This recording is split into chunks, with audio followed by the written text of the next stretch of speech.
What's up, guys? Welcome back to the channel. Today we're going to review the Mon Acoustic Super Mon Mini. I first saw these on the YouTube channel Jay's Oyaide, where Jay reviewed them, and I thought they looked beautiful. I thought they looked super cool. I could tell they were small, and I got super curious about them. I shot him a message right away and asked if he could be gracious enough to put me in contact with the distributor, and he did.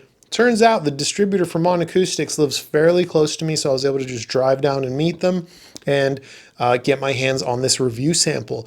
While I was in their demo room, I did get to listen to their $25,000 repair of the Super Mons, and those were absolutely incredible.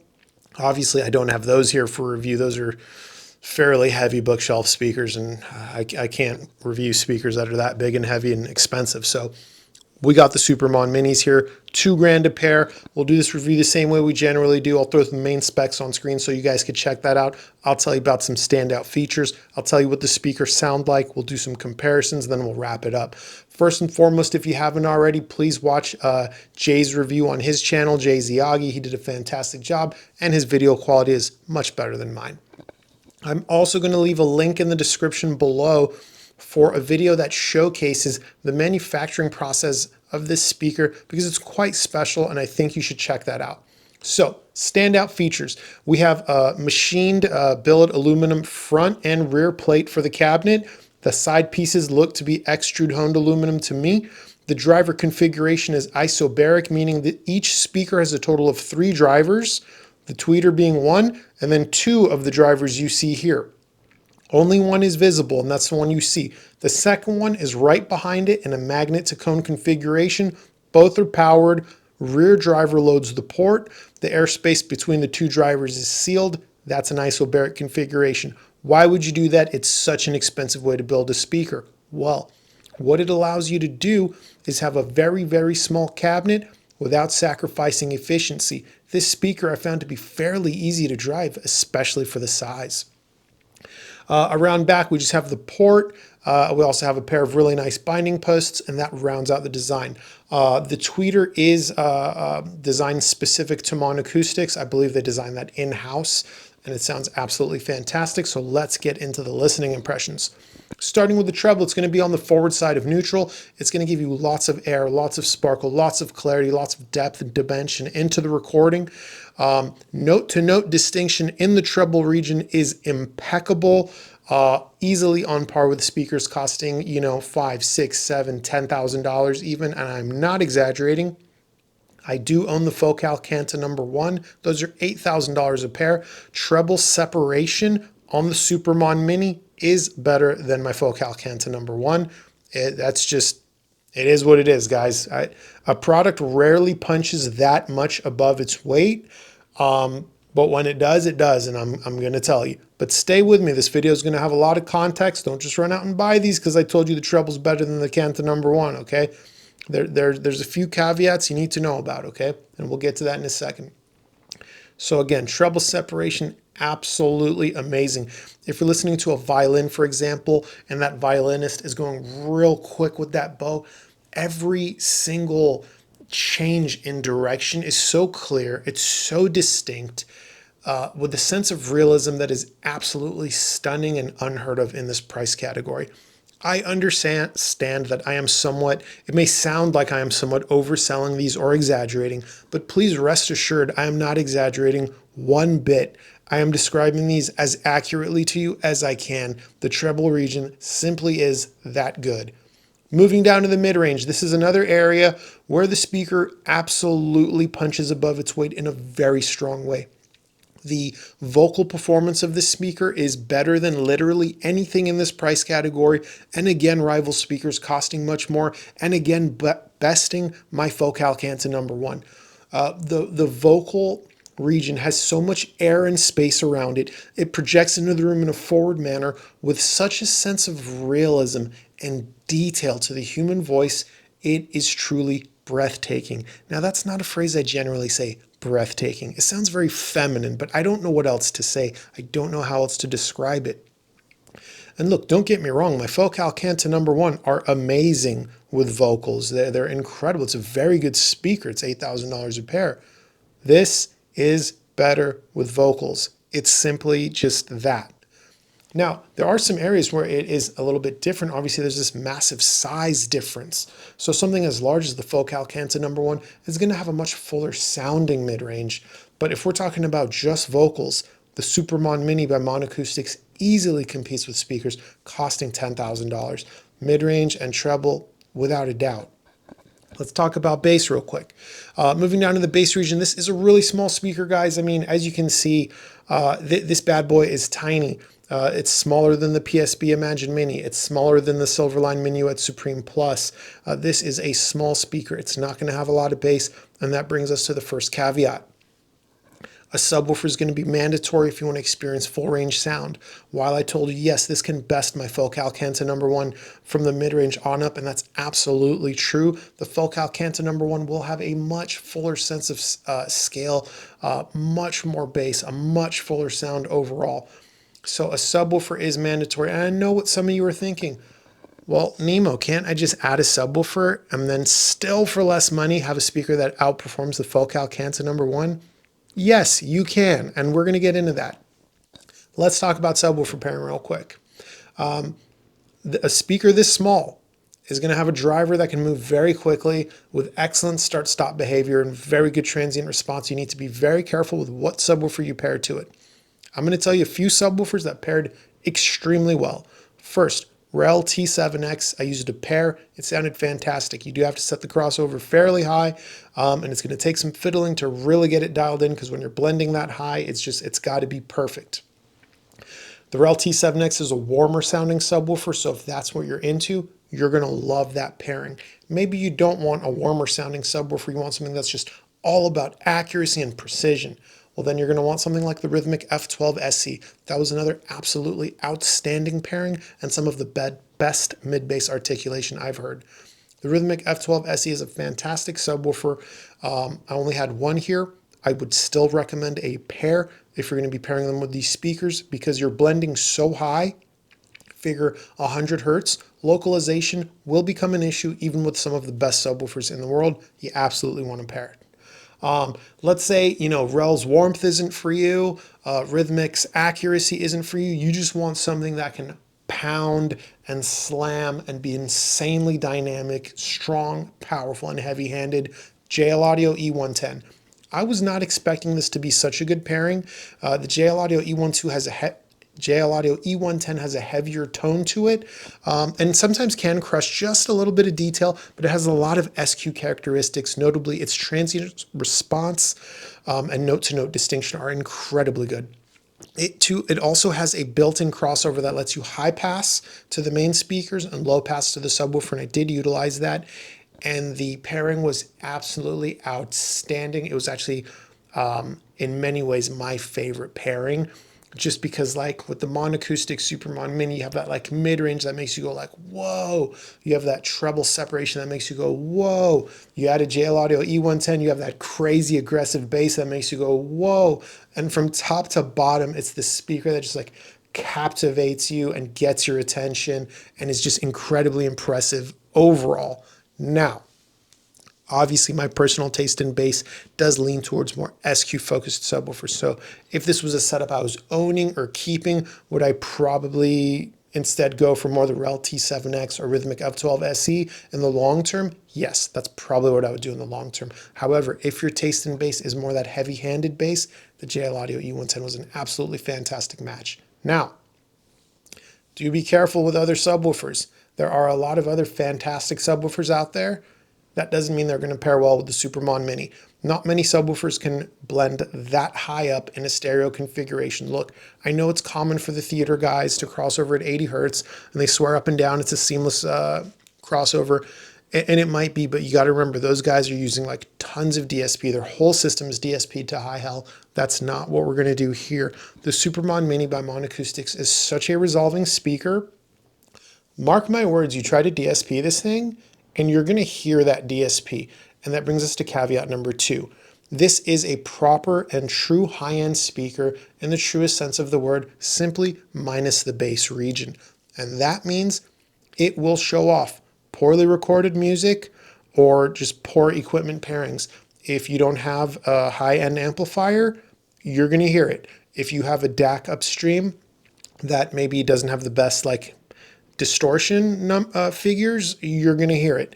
The Super Mon Mini by Mon Acoustics is incredibly resolving and incredibly detailed, and it will show off any weak link in your chain. So I want to make sure to mention that to give you the proper context, because on one hand, I've told you, hey, this can compete with stuff that's $10,000 or more in terms of its mid-range, vocal performance, in terms of its treble performance and treble present separation and things like that. I don't want you to just go out, run out and buy it without knowing that you have to pair it with very, very good amplification, okay? And, if you're putting together a whole system, you have to keep that cost in mind. I'm super bummed I didn't think about this until too late in the game, but I really wish I would have reached out to Thomas in Stereo and asked for a review sample of his Galleon tube amplifier. I think that would have been a really good pairing. The way this speaker is voiced, I think it's going to pair really, really well with anything that's on the warmer side as far as amplification goes. Out of all the amps I had here, I felt my Hagel H190 was one of the best pairings. My Kinky Studio separates cost more. They're higher end, they're more refined, but my Kinky Studio is voiced more like fast, analytical, cool mid-range, and so on. And that's how these speakers are. So I feel like they need a warmer sound to contrast them. The Hagel H190 isn't a super warm and tonally rich amplifier, but compared to my Kinky separates, it is warmer than Kinky. So, okay, so I've told you what the speaker sounds like. I've told you about subwoofer pairing. You probably want to hear comparisons now. Comparisons don't make a whole lot of sense because of the difference in physical size, but let's talk about it. So, Super Mon Mini compared to Bucard S400 Mark II. See the picture on screen to note the size difference. It is somewhat laughable, and do keep that in mind. Let's start with the treble. Super Mon Mini is going to be on the forward side of neutral with its absolutely outstanding and stunning separation in the treble region. Bucard S400 Mark II is still very, very good in the treble region. It's a little bit on the darker side of neutral, if not just maybe dead neutral, and its attack is going to be a little bit on the sharper side. Both speakers are going to give you lots of detail. Neither speaker is lacking for anything, but treble separation is going to be much better on the Super Mon Mini. Moving down to the mid-range, Bucard S400 Mark II mid-range is warm, tonally rich, thick, juicy, well-textured, lots of depth, huge soundstage, and so on. Super Mon Mini by Mon Acoustics, if anything, is going to lean on the cooler side of neutral, but with still a very, very good sense of realism.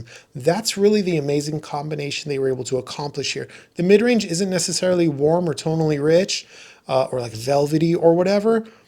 It's like on the cool side, which makes it sound expansive and gives you tons of detail, but still with this huge sense of realism. That's usually not a combination you see together.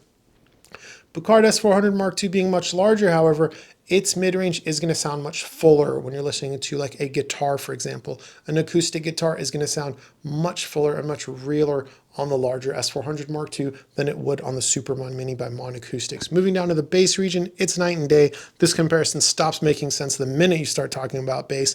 Bucard S400 Mark II is an absolute bass monster. A subwoofer is 100% optional.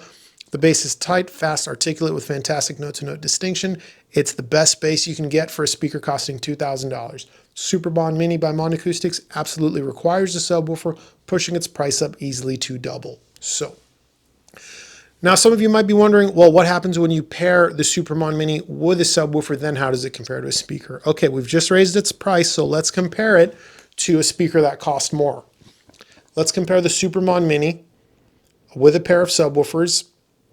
Rel T7X, Rhythmic F12 SE, JL Audio E110. That pushes the price to about $4,500 to $6,000, depending on which pair of subwoofers you use. And I do want to also mention the Rel HT1003 Mark II and HT1205 Mark II did a really good job considering their price.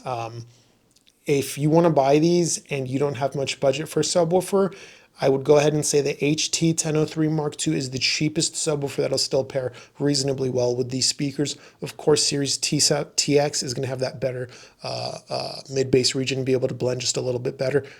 But I think a pair of 1003 Mark IIs, it's as good as you can get for the money. Back to the Super Mon Minis with a pair of subwoofers versus something like the Focal Kanta No1. I think that's the fairest way to do a comparison for these speakers because you're going to need subs. So Monacoustics, $2,000. Let's add subwoofers and let's just call them 2,500 bucks. We're at 4,500. Kanta #1s are 8,000 in the US. They're about 5,500 in Europe because Focal must hate Americans. I don't know. The sound. Starting with the top end, both speakers are going to be on the forward side of neutral. Both speakers are going to have fantastic treble region. The Monacoustics is going to take a slight edge in terms of treble separation. The Focal Kanta #1 is going to be a little bit more effortless in its presentation, however, most likely simply due to its larger size.